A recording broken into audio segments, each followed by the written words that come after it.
And if in 15 minutes my children are not here, I am going to go after Marisol or Maria Solita Acap for kidnapping my children in 15 minutes if she is not here.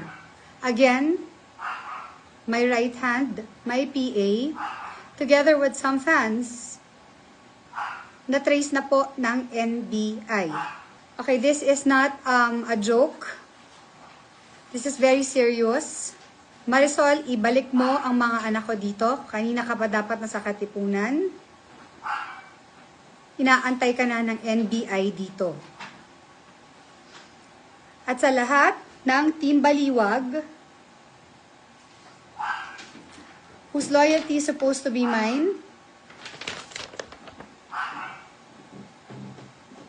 please come clean.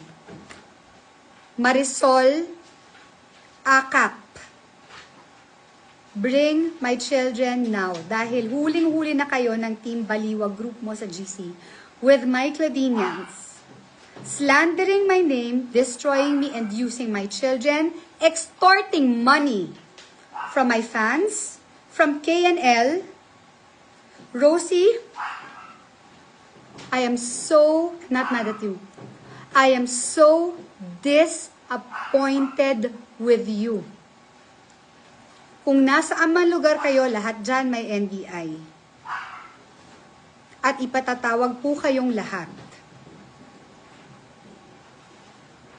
You are slandering my name. This is privacy ko. Inilabas ninyo.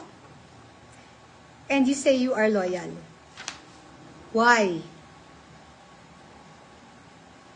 From now on, nakikiusap ako sa lahat ng mga Cladinians to stay away from Maria Solita Acap or Marisol Acap. She is not to be trusted. I have all the evidence with me, and I will deal with her. And you know who you are? Hindi ka talaga titigil hanggat di mo ko mabaliw o mapatay. Nanay ako ng mga anak mo. If anything happens to me, especially sa fiesta ng Jensan,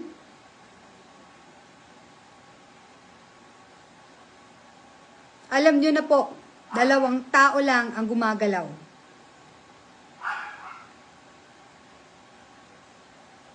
So, I'm so hurt, I'm disappointed, I'm upset.